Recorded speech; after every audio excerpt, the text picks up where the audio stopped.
The word of God says in the book of Matthew that the word of Lord is like the seed that's been sown. అలాగే దేవుని యొక్క వాక్యము మత్తయి సువార్తలో ఏమని సెలవిస్తుందనగా దేవుని యొక్క వాక్యం అనేది నాటబడి విత్తనం వంటిది అని So చెప్తున్నది. every time you're listening to a sermon, every time you're listening to someone preach, it is like the seed that has been sown on your heart. అలాగే ప్రతిసారి ఎప్పుడైనా దేవుని యొక్క వాక్యం వింటున్నప్పుడు కానీ దేవుని యొక్క వాక్యం ఎవరైనా ప్రసంగించినప్పుడు కానీ అది మీ జీవితంలో మీ హృదయంలో ఒక విత్తనం నాటే విధంగా ఉంటుంది. So every time when you go to a field, you will see a scarecrow. అలాగే ప్రతిసారి భూమి మీదకి వెళ్ళినప్పుడు ఒక కాకిని చూస్తుంటాం కదా. It's like that person who will scare the crows away. అలాగే కాకిని భయపెట్టే వ్యక్తి ఒక ఆయన ఉంటాడు కదండి. Because every time a seed is sown in a field, the crows come to pick the seed. అలాగే విత్తనాలు నాటిన ప్రతిసారి ఆ యొక్క కాకులు వచ్చి ఆ యొక్క విత్తనాన్ని తీసుకోవడానికి తినివేయడానికి ప్రయత్నిస్తూ ఉంటాయి. So what they do is they keep the scarecrow there so that everything will be scared and they will not take away the seed. అలాగే అక్కడ కాకులు రాకుండడానికి లేకపోతే వాటిని తోలడానికి ఏదో ఒక ఆయుధం అనేది ఒక ఉత్పత్తి అనేది పెడుతూ ఉంటారు అక్కడ. So every time the word of God is planted in your life too, there is always somebody that is trying to come and take away your seed. ప్రతిసారి దేవుని యొక్క వాక్యం అనేది నీ హృదయంలో నాటబడినప్పుడు ఆ యొక్క విత్తనాన్ని దొంగిలించడానికి ఒక వ్యక్తి అనేవాడు వస్తూ ఉంటాడు. So every time when we stand here and say that the blood of Jesus will make you free, అలాగే ప్రతిసారి ఎప్పుడైతే ఇక్కడ నిలబడి యేసుక్రీస్తు యొక్క రక్తం అనేది మిమ్మల్ని విమోచిస్తుందని చెప్పినప్పుడు we tell you that the blood of Jesus brings healing to your life. యేసుక్రీస్తు యొక్క రక్తము నీ జీవితంలో స్వస్థతని తీసుకొస్తుందని చెప్పినప్పుడు The enemy will always come to take away that seed. ప్రతిసారి అపవాది ఆ యొక్క వాక్యంను లేకపోతే ఆ యొక్క విత్తనాన్ని తీసివేసుకోవడానికి వస్తాడు. But as a believer, if we can hold on to the word of the Lord, కానీ ఒక విశ్వాసిగా దేవుని యొక్క వాక్యాన్ని పట్టుకొని ఉన్నట్లయితే that word has the power to set you free. ఆ యొక్క వాక్యము మన జీవితంలో విమోచించడానికి సామర్థ్యం కలిగి ఉన్నది. Amen. So always remember, whatever word you receive, do not take it lightly but guard it with all your heart. ఏదైతే మాటను ఏదైతే వాక్యాన్ని పొందుకుంటూ ఉన్నారో దయచేసి దాన్ని భద్రంగా సురక్షితంగా ఉంచుకోవాల్సిందిగా Because కోరుతున్నాము. every word you're receiving the power to set yourself free and to push yourself into another level. ప్రతిసారి దేవుని యొక్క వాక్యమును పొందుకున్నప్పుడు మిమ్మల్ని ముందుకు తీసుకువెళ్ళడానికి మేము ప్రోత్సహించడానికి మిమ్మల్ని ముందుకు ఇంకా సహాయపడడానికి ఆ యొక్క వాక్యము సహాయపడుతూ ఉంటుంది. Amen. Amen. Amen. Let's read from Leviticus chapter 17 and verse 11. లేవియ కాండము 17వ అధ్యాయము 11వ వచనం నుంచి. లేవియ కాండం 17వ అధ్యాయము 11వ వచనం నుంచి. రక్తము దేహమునకు ప్రాణము, మీ నిమిత్తము ప్రాయశ్చిత్తము చేయునట్లు బలిపీఠము మీద పోయుటకై దానిని మీకిచ్చితిని. రక్తము దానిలోనున్న ప్రాణమును బట్టి ప్రాయశ్చిత్తము చేయును. కాబట్టి మీలో ఎవడును రక్తం తినకూడదనియు మీలో నివసించు ఏ పరదేశియు రక్తం తినకూడదనియు నేను ఇశ్రాయేలులకు ఆజ్ఞాపించితిని. So I always tell this, if you don't understand the Old Testament, you will never understand the New Testament. అలాగే ఎల్లప్పుడూ ఒక మాట చెప్తానండి, పాత నిబంధన అనేది అర్థం కాకపోయినట్లయితే క్రొత్త నిబంధన అర్థం కాదు. So if we look at the scripture is saying that the life is in the flesh. అలాగే వాక్యం ఏమని సెలవిస్తుందనగా ఆ యొక్క ప్రాణము లేకపోతే జీవం The అనేది life దేహంలో of ఉందని, flesh is in the blood. లేదా ప్రాణముకు ఆ యొక్క దేహం అనేది ఆ యొక్క దేహంకు ప్రాణం ఎక్కడ ఉందనగా రక్తంలో ఉన్నది. And this scripture is saying that God has given the blood of the animals for the atonement of your souls. ఆ యొక్క రక్తాన్ని దేవుడు జంతువుల యొక్క రక్తాన్ని దేవుడు జనులకు ఎందుకు ఇచ్చారనగా ప్రాయశ్చిత్తం కోసం ఇచ్చి ఉన్నాడు. So the first part that we need to understand is every time your body is determined or your health is determined by the level of your blood is in your body. అలాగే ప్రతిసారి మన యొక్క ఆరోగ్య పరిస్థితి ఎలా ఉందో తెలుసుకోవాలనుకున్నట్లయితే మన యొక్క దేహంలో ఎంత రక్తం ఉందో దాన్ని బట్టి చాలా మంది నిర్వచిస్తూ ఉంటారు. That's why if we come back to the New Testament, every time we are taking part in the body and the blood of Jesus, what we are saying is we are just not drinking the blood of Jesus, but we are drinking the life of Jesus. అందుకనే ప్రతిసారి కృత నిబంధనలో మనం చూసినట్లయితే ప్రసంగించినప్పుడు చెప్తూ ఉంటాను, దేవుని యొక్క యేసుక్రీస్తు యొక్క రక్తము తీసుకున్నప్పుడు కేవలం త్రాగడం మాత్రమే కాదు, కానీ ఆయన యొక్క జీవాన్ని మనలోకి తీసుకునే వారంగా ఉన్నాము. Because blood played a very important role in the Old Testament as also in the New Testament. రక్తం అనేది పాత నిబంధనలో అదే విధంగా కృత నిబంధనలో చాలా ప్రాముఖ్యమైన పాత్ర పోషించి ఉన్నది. So here what I want to speak today is about the blood that God let the animal shed for you so that there is an atonement for your soul. అలాగే పాత నిబంధనలో ఉన్నట్టు ఈ రోజు ఏం మాట్లాడాలనుకుంటున్నాను, ఆ యొక్క జంతువుల యొక్క రక్తం ఏదైతే మన యొక్క ప్రాయశ్చిత్తం కోసం అర్పించబడిందో దాని గురించి మాట్లాడాలనుకుంటున్నాను. So what is the meaning of atonement? ప్రాయశ్చిత్తం అనగా అర్థం ఏమిటి? So when Adam and Eve fell in the garden, అలాగే ఆదాము అవ్వ ఎప్పుడైతే ఏదెను వనంలో పాపంలో పడిపోయారో there is something that is now different, that is difference or that is taking them away from the presence of the Lord. దేవుని యొక్క సన్నిధి నుంచి ఒక వెలితి అనేది వారి జీవితంలోకి వచ్చి ఉన్నది. So if we go back to the book of Genesis, we see that when God had to come and talk to Adam and Eve, first he had to sacrifice an animal and clothe them with their skin, and then he had a conversation with them. ఆ యొక్క ఏదైనా వనంలో చూసినట్లయితే ఆదాము అవ్వతో దేవుడు మాట్లాడక ముందు ఒక జంతువుని బలిగా అర్పించి ఆ యొక్క జంతువు యొక్క చర్మంను వారికి ఇచ్చి ఉన్నాడు కట్టుకోవడానికి. So when Adam and Eve fell in the garden, they just did not fall physically, but they fell spiritually. అలాగే ఆదాము అవ్వ ఆ యొక్క ఏదైనా వనంలో పడిపోయినప్పుడు శారీరకంగా కాదు కానీ ఆత్మీయంగా పాపంలో పడిపోయి ఉన్నారు. So spiritually, if you have to be redeemed, there needs to be a shedding of the blood. అలాగే ఆత్మీయంగా కూడా మనము విమోచింపబడాలంటే ఒక రక్తం అనేది చిందింపబడాలి. So that is what we see in the book of Leviticus here. It says that the animal blood need to be sacrificed every year so that there is an atonement for your soul. ఈ యొక్క లేవియ కాండంలో కూడా మనం అదే చూస్తున్నాం. ప్రతి సంవత్సరం ఒక జంతువు యొక్క రక్తం అనేది అర్పించబడాలి ప్రాయశ్చిత్తం కోసమని. So that you are no longer guilty to stand in the presence of the Lord. ఎందుకనగా దేవుని యొక్క సన్నిధిలో మీరు నిలబడి ఉన్నప్పుడు ఎటువంటి దోషారోపణ లేకుండా నిలబడాలి So కాబట్టి. that there is no guilt or condemnation that is torturing you, so that you are set free for that 1 year. ఆ యొక్క సంవత్సరం వరకు దేవుని యొక్క సన్నిధిలో మీరు నిలబడినప్పుడు ఎటువంటి దోషారోపణ ఎటువంటి ఈ యొక్క ఖండించడం అనేది విమర్శ అనేది ఉండదండి. And this kept happening for years and years and years. సంవత్సరాల కొలది ఇది జరుగుతూనే వస్తూ ఉన్నది. And then we see in the book of Hebrews chapter 10. Hebrew గ్రంథము 10వ అధ్యాయం ఒకసారి And చూసుకుంటే let's read from verse 9 to 14. Hebrew రాసిన పత్రిక 10వ అధ్యాయం 9 నుంచి 14 వచనాలు. ఆయన నీ చిత్తము నెరవేర్చుటకు ఇదిగో నేను వచ్చి ఉన్నానని చెప్పుచున్నాడు. ఇవన్నీ ధర్మశాస్త్రం చొప్పున అర్పించబడుచున్నవి. ఆ రెండవ దానిని స్థిరపరచుటకు మొదటి దానిని కొట్టివేయుచున్నాడు. యేసుక్రీస్తు యొక్క శరీరము ఒక్కసారి అర్పించబడుట చేత ఆ చిత్తమును బట్టి మనము పరిశుద్ధపరచబడి ఉన్నాము. So here the word of God says that priests were sacrificing animals year after year, but they do not have the capacity to take away your sins. అలాగే ఇక్కడ వాక్యంలో మనం చూసినట్లయితే ఈ యొక్క యాజకులు ఏం చేస్తున్నారు, ప్రతి సంవత్సరం ఆ యొక్క జంతువులు బలిగా అర్పిస్తున్నారు కానీ ఆ యొక్క నిత్యత్వానికి సంబంధించిన ఆ యొక్క విమోచన అనేది దయచేయడం లేదు. But then it says that there is one high priest who sacrificed one sacrifice, that is the all sufficient sacrifice. కానీ ఒక ప్రధాన యాజకుడు ఒక్కసారి అవసరమైన యొక్క అర్పణను అర్పించి ఉన్నాడని వాక్యంలో రాయబడి ఉన్నది. It says for one sacrifice has made us perfect and it had made us holy. యేసుక్రీస్తు యొక్క శరీరము ఒక్కసారి అర్పించబడి చేత ఆ చిత్తమును బట్టి మనం పరిశుద్ధపరచబడి ఉన్నాము. So today I want to tell you that you no longer have to be in the place of Leviticus. ఈ రోజు మీరు ఎంత మాత్రం ఆ యొక్క లేవియ కాండం దగ్గర ఉండవలసిన అవసరం లేదు ఇంకా. But the word of the Lord is saying that there is a high priest who has sacrificed his body and the blood for you. అలాగే ఒక దేవుని యొక్క వాక్యం ఏమని సెలవిస్తుందో, ఒక ప్రధాన యాజకుడు నీ కోసం నా కోసం రక్తం చిందించి ఉన్నాడు. He says that by the cross there is only one sacrifice that took place, that is taken away every sin, every condemnation, every guilt, and it has wiped us clean so that we are not standing guilty in the presence of the Lord. దేవుని యొక్క సన్నిధిలో మనం ఎటువంటి అవమానం ఎటువంటి దోషారోపణ నిలబడుకొని ఉండడానికి ఆ యొక్క శిలువ మీద చేసిన కార్యం అనేది ఒక్కసారి అర్పించబడి చేత మనల్ని దోషారోపణ నుంచి పాపం నుంచి ప్రతిదాని నుంచి విమోచింపబడి ఉన్నాము. I know every time when we take part in communion we come with sin consciousness. ప్రతిసారి పనిలో పాల్పంచుకునేటప్పుడు మనం పాపంతో ఏక పాపపు ఆలోచనలతో వస్తూ ఉంటాము. I remember when I was going to a church when I was young, every time I was taking part in the communion they used to ask me a set of questions. అలాగే యవనస్తురాలుగా ఉన్నప్పుడు ఒక సంఘానికి హాజరవుతున్నప్పుడు బలలో పాల్పంచుకున్న ప్రతిసారి అక్కడ కాపర్లు ఏం చేసేవారు అంటే ఒక ప్రశ్నలు అడిగేవారు. కొన్ని So they ప్రశ్నలు used to ask me, are you sure you want to take part in communion this week? ఈ యొక్క వారంలో బలలో పాల్పంచుకోవడానికి నువ్వు సిద్ధంగా ఉన్నావా అని అడుగుతుంటారు.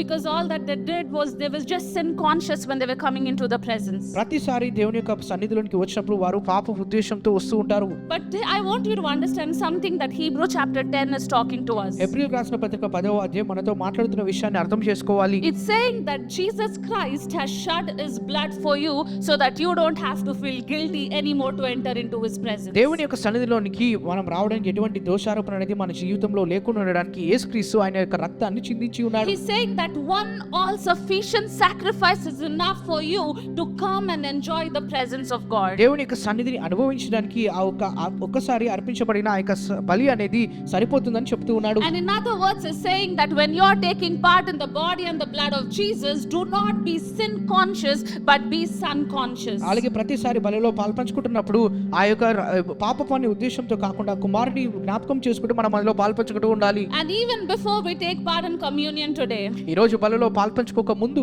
I want you to know what the Lord Jesus Christ has done for you. ప్రభు అయిన యేసుక్రీస్తు నీ కోసం నా కోసం ఏం చేశాడో మీరు జ్ఞాపకం ఉంచుకోవాలి. Not what you have done, మీరు చేసినది కాదు, not how much you are qualified to take part in the body and the blood of Jesus, లేకపోతే ఆయన శరీరరక్తంలో పాల్పంచడానికి మీరు ఎంత అర్హులని కాదు, but only one thing that is qualifying us to stand in the presence of the Lord, His Son Jesus Christ. దేవుని యొక్క సన్నిధిలో మనం నిలబడడానికి మనకు అర్హత దయచేస్తుంది ఏమిటనగా ఆయన యొక్క రక్తము మాత్రమే. That's why Hebrews chapter 10 is saying that one all sufficient sacrifice is making you holy in the sight of the Lord. హెబ్రీయులకు రాసిన పత్రిక అందుకనే 10వ అధ్యాయంలో ఏమని చెప్తుంది అనగా ఒక్కసారి ఇవ్వబడిన అర్పించబడుట చేత మనమందరం కూడా పరిశుద్ధపరచబడి ఉన్నాము. And I really like how this chapter ends. It says that if you believe in everything that is been spoken in the above scriptures, it says that God does not even remember your sins, but He will consider to be holy. ఈ యొక్క అధ్యాయము ఎలా ముగించబడుతుంది అనగా ఈ యొక్క పైన ఉన్న వాక్యాలని లేకపోతే లేఖనాలను మీరు నమ్మినట్లయితే యేసుక్రీస్తు ఎంత మాత్రం నీ యొక్క పాపములు ఎంత మాత్రం జ్ఞాపకం చేసుకోవడం చెప్తూ ఉన్నది. And going back to book of Leviticus, as it says that the power of life is in the blood.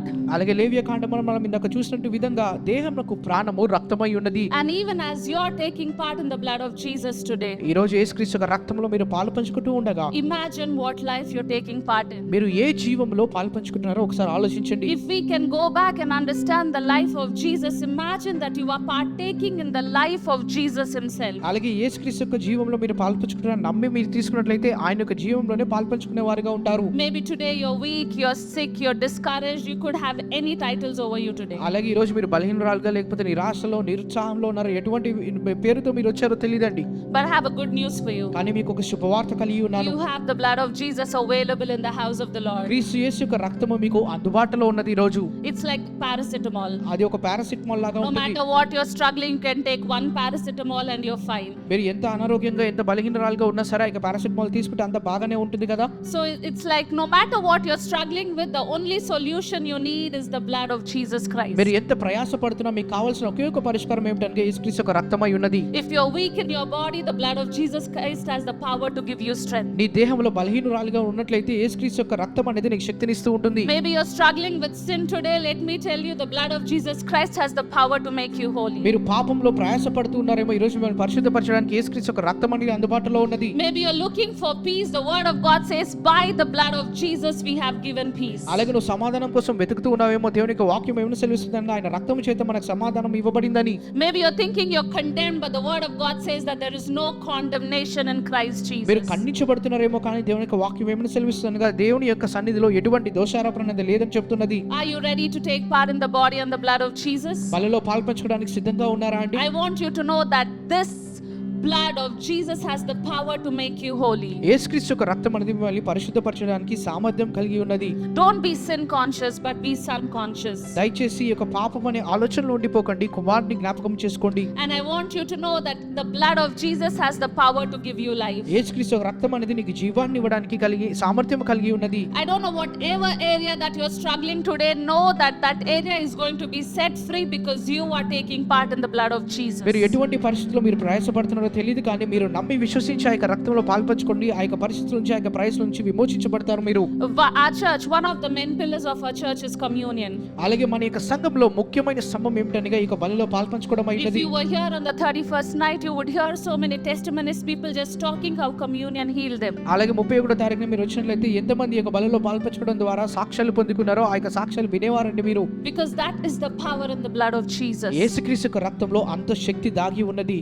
I always tell you, the power in the blood of Jesus is much more than anything you can think. అలాగే యేసుక్రీస్తు రక్తంలో ఉన్న శక్తి అనేది మీరు ఊహించని లేని విధంగా ఉంటుంది. I have shared this story before, but I think I'll share it again. ఇంతకు ముందు ఈ యొక్క విషయాన్ని, ఈ యొక్క కథను చెప్పాను, నేను మరలా పంచుకుంటానండి. So I was seeing an interview of an ex-Satanist. అలాగే ఒక ఎక్స్ సేటనిస్ట్ అనే ఒక వ్యక్తితో ఇంటర్వ్యూ చూస్తూ I ఉన్నాను. was watching an interview who was a person into witchcraft and Satans and all of those. అలాగే చేతబడులు, ఈ యొక్క విషయాలు చేసేవారు, ఆ యొక్క పనులు చేసేవారు ఇంటర్వ్యూ చూస్తూ ఉన్నాను నేను. So she says that early in the morning at 3 o'clock, 4 o'clock, the entire demonic kingdom is active. అలాగే ఉదయకాలం లేకపోతే తెల్లవారుజామున 3 గంటలకు చూసినట్లయితే ఆ యొక్క దురాత్మలన్నీ కూడా క్రియాత్మకంగా చురుకుగా పనిచేస్తాయంట. So they will only go to the houses that believe in Jesus. యేసుక్రీస్తుని ఎవరైతే నమ్ముతారో వారి యొక్క ఇండ్లకు మాత్రమే వెళ్తాయి. And they try to attack the children at 3 or 4 in the morning. 3-4 గంటల మధ్యలో ఆ యొక్క సమయంలో ఆ యొక్క పిల్లల మీద దాడి చేయడానికి ప్రయత్నిస్తూ ఉంటాయి. So there was this particular family that demons are trying to get into. ఈ యొక్క దురాత్మ శక్తులు ఏం చేస్తున్నాయి, ఒక కుటుంబంలోనికి వెళ్ళడానికి ప్రయత్నిస్తూ ఉన్నాయి. But every time they try to take their kids over, they are unable to take them. ప్రతిసారి వారి మీద దాడి చేయడానికి ప్రయత్నించినప్పుడు వారి యొక్క పిల్లల్ని తీసుకునలేకపోతున్నాయి. So one day when this person was actually, looking into it and all of those things, she realized that their parents lay their hands over the children and they plead the blood of children over their lives. ఈ యొక్క చేతబడి చేసే యొక్క స్త్రీ ఏం చేసింది అనగా అంతా వెతుకుతున్నది ఏం జరిగిందని తను తెలుసుకున్న విషయం ఏమిటనగా ప్రతిరోజు నిద్రపోక ముందు ఆ యొక్క పిల్లల మీద తన తల్లిదండ్రులు చేతుల నుంచి ప్రార్థించేవారంట. So the witch was telling that any house that believes in the blood of Jesus, it says that the demons do not have rights on that house. ఆ యొక్క చేతబడి చేసే ఆమె ఏమని చెప్తుంది అనగా ఏ యొక్క విశ్వాసులు ఏ యొక్క కుటుంబాలు అయితే యేసుక్రీస్తు యొక్క రక్తంలో నమ్ముతుంటాయో వారిని మేము తాకలేము అని చెప్తూ ఉన్నారు. So that is how I think she got converted to Christianity. And I also want to encourage each and everybody here, especially mothers, plead the blood of Jesus over your children. ఆ విధంగానే తన క్రైస్తవంలోకి వచ్చిందేమో, కానీ నేను ఇంకొక విషయం చెప్పాలనుకుంటున్నాను. ప్రతి ఒక్క తల్లి మీ యొక్క పిల్లల మీద యేసుక్రీస్తు యొక్క రక్తాన్ని ప్రోక్షించమని ప్రార్థించండి. You know what is the most unfortunate thing? దురదృష్ట విషయం ఏమిటో తెలుసా అండి? Demons understand the power of the blood of Jesus. దురాత్మ శక్తులు యేసుక్రీస్తు యొక్క రక్తంలో ఉన్న శక్తిని అర్థం చేసుకోగలుగుతాయి. People who do witchcraft and all these magics understand the blood of Jesus. మాయ చేసేవాళ్ళు, మంత్రాలు చేసేవాళ్ళు, లేకపోతే చేతబడి చేసేవారు యేసుక్రీస్తు రక్తంలో ఉన్న శక్తిని తెలుసుకున్నారు. But unfortunately the sons and daughters of the believers or God do not understand the power of the blood of Jesus. దురదృష్టవశాత్తు యేసుక్రీస్తు యొక్క కుమారులు కుమార్తెలుగా పిలువబడుతున్న మనము యేసుక్రీస్తు యొక్క రక్తంలో ఉన్న శక్తిని అర్థం చేసుకోలేని రీతిలో ఉంటున్నాము. I want to tell you that the greatest weapon that has been given to us is this body and the blood of Jesus Christ. మనకి ఇవ్వబడిన గొప్ప శక్తివంతమైన ఆయుధం ఏమిటంటే యేసుక్రీస్తు యొక్క రక్తము శరీరమై ఉన్నది. You can fight sickness with the blood of Jesus. ఆ యొక్క రక్తంతో మీరు అనారోగ్యంతో పోరాడవచ్చు. You can fight every mental problem with the blood of Jesus. మానసిక సమస్యను పోరాడవచ్చు ఆ యొక్క రక్తముతో. You can do anything and anything with the blood of Jesus. యేసుక్రీస్తు యొక్క రక్తంతో ప్రతి ఒక్క పరిస్థితిని జయించవచ్చు మీరు. That's why many of the preachers says that when God was crucified on cross, he waited until he bled every single drop of his blood on the ground. అందుకని అనేక మంది ప్రసంగికులు ప్రసంగించేటప్పుడు చెప్తుంటారండి, యేసుక్రీస్తు యొక్క శిలువ మీద వేలాడుతున్నప్పుడు తన ప్రాణం ముందే అయిపోలేదంటండి. One drop of blood could have saved us all. ఆ యొక్క దేహంలో ఉన్న ప్రతి ఒక్క రక్తము చివరి బొట్టు చిందించే వరకు ఆయన ప్రాణం విడిచిపెట్టలేదు. Just one drop would have been enough for us. ఒక రక్తపు చుక్క సరిపోతుంది మనకి. But yet he decided to give his entire blood for you and me. కానీ ఆయన నీ కోసం నా కోసం తన దేహంలో ఉన్న సమస్త రక్తమును అర్పించి ఉన్నాడు. And if we are not taking the power out of the blood of Jesus, I think we are missing out on something great that has been given to the body of Christ. ఈ యొక్క యేసుక్రీస్తు యొక్క రక్తంలో ఉన్న శక్తిని మనం అర్థం చేసుకోలేకపోతే మనకి ఇవ్వబడిన గొప్ప మర్మాన్ని మనం అర్థం చేసుకునే రీతిలో ఉంటాము. Are you ready to take part in the body and the blood of Jesus? బలిలో పాల్పంచుకోవడానికి సిద్ధంగా ఉన్నారా? Are you ready to be set free? విమోచింపబడడానికి సిద్ధంగా ఉన్నారా? Are you ready to be empowered? శక్తిని పొందుకోవడానికి Are సిద్ధంగా you ఉన్నారా? ready to take the power from the supernatural? మానవ అతీతమైన కార్యముల నుంచి శక్తిని తీసుకోవడానికి And సిద్ధంగా ఉన్నారా? one of the most important things that I like about the blood of Jesus, యేసుక్రీస్తు యొక్క రక్తం గురించి ఇంకో ముఖ్యమైన విషయం నాకు ఇష్టం. Pastor Joseph Prince always says this. Pastor Joseph prince గారు ఎల్లప్పుడూ ఒక మాట చెప్తూ He ఉంటారు. says the reason why I'm young is because I take part in the body and the blood of Jesus. నేను యవ్వనంగా ఎందుకు కనిపిస్తున్నానగా యేసుక్రీస్తు యొక్క బలిలో పాల్పంచుకుంటున్నాను కాబట్టి. So are you ready to be young by మీరు taking యవ్వనంగా part in the body and the blood of Jesus? ఆయన బలిలో పాల్పంచుకోవడం ద్వారా యవ్వనంగా ఉండడానికి మీరు ఇష్టపడుతున్నారా? Are you ready to go back in time with the blood of Jesus? యేసుక్రీస్తు యొక్క రక్తంతో మరలా గతంలోకి వెళ్ళడానికి సిద్ధంగా All right, ఉన్నారా? so can we all stand up to our feet and prepare our hearts to take part in the blood of Jesus? అందరం కూడా లేచి నిలబడి యేసుక్రీస్తు యొక్క బలిలో పాల్పంచడానికి సిద్ధపడదామండి. Today my true desire is for you to understand the power. ఈ రోజు నా యొక్క హృదయ వాంఛ ఏమిటనగా ఆయన రక్తంలో ఉన్న శక్తిని మీరు అర్థం చేసుకోవాలి. I don't want the power of the blood of Jesus pass you by. ఆ యొక్క రక్తంలో ఉన్న శక్తిని దయచేసి మీ నుంచి దాటి వెళ్ళకుండా చూసుకోండి. If people can see mighty healings through the blood of Jesus, you can see it for sure. యేసుక్రీస్తు యొక్క రక్తం ద్వారా అనేక మంది అద్భుతాలు చూడగలిగినట్లయితే మీ జీవితంలో మీరు కూడా చూడగలరు. If you are sick, know that you're going to be healed. మీరు అనారోగ్యంగా ఉన్నట్లయితే మీరు స్వస్థత పొందుకుంటారని నమ్మండి. If you are weak, know that you're going to be strengthened. అలాగే మీరు బలహీనరాలుగా ఉన్నట్లయితే మీరు శక్తిని పొందుకుంటారని నమ్మండి. This is a power-packed meal. ఇది యొక్క శక్తి దాగున్న ఒక బల్ల అయి ఉన్నది. This is a miracle meal. శక్తిని దాగున్న బల్ల అయి ఉన్నది. This is a meal that has the capacity to set you free. మిమ్మల్ని విమోచించడానికి సామర్థ్యం కలిగి ఉన్న బల్ల అయి This ఉన్నది. is a meal that is going to empower you to do the impossible. అసాధ్యమైన కార్యాలు సాధించడానికి చేసే విధంగా మిమ్మల్ని ఇది ఈ యొక్క And బల్ల also know సహాయపడుతుంది. that this has a capacity to bring divine protection over your life. దైవికమైన కాపుదలను తీసుకొని వస్తుంది ఇది. It's like the shield when you're going to the war that they cannot attack you. అలాగే నీకు ఒక రక్షణ కవచం వలె ఉంటుంది యుద్ధానికి వెళ్ళినప్పుడు. The blood of Jesus is a protection over you and your family. యేసుక్రీస్తు యొక్క రక్తం అనేది నీకు నీ యొక్క కుటుంబానికి ఒక కాపుదల లాగా ఉంటుంది. No weapon that is formed against you will prosper because you have the blood of Jesus over నీకు you. విరోధంగా రూపొందిన ఏ ఆయుధము వర్ధిల్లదు, ఎందుకనగా యేసుక్రీస్తు యొక్క రక్తము నీకు తోడుగా ఉంది కాబట్టి. And I want you to get excited to take part in the body and the blood of Jesus because this is going to empower you to do some things that you've never done before. ఇంతకు ముందు మునిపైన చేయని కార్యములు మేము చేసే విధంగా చేస్తుంది కాబట్టి, శక్తిని ఇస్తుంది కాబట్టి యేసుక్రీస్తు యొక్క రక్తంలో విశ్వసించి తీసుకోండి. I want you to take 30 seconds and declare the power of the blood of Jesus over you. ఒక 30 క్షణాలు తీసుకొని యేసుక్రీస్తు యొక్క రక్తాన్ని మీ మీద ప్రోక్షించుకోండి. The blood of Jesus is powerless if you're not adding your faith to it. నీ యేసుక్రీస్తు యొక్క రక్తం అనేది శక్తి లేని విధంగా ఉంటుంది మీ యొక్క విశ్వాసాన్ని జత చేసి తీసుకోకపోతే. If there is no faith inside of you, you're just taking part in grape juice. అలాగే యేసుక్రీస్తు యొక్క రక్తంలో నువ్వు విశ్వాసం లేకుండా తీసుకున్న లేదా ఒక ద్రాక్షరసం తీసుకున్న విధంగానే ఉంటుంది. You're just eating a piece of bread. లేదా ఒక రొట్టె ముక్కను తీసుకున్న విధంగా ఉంటుంది. But if you can add faith to it, దానికి నువ్వు విశ్వాసాన్ని జత చేసినట్లయితే the very same bread is going to turn into the body of Jesus Christ. మీరు చేతిలో పట్టుకున్న యొక్క రొట్టె ముక్క అనేది యేసుక్రీస్తు యొక్క శరీరం వల్లే కనిపిస్తుంది మీకు.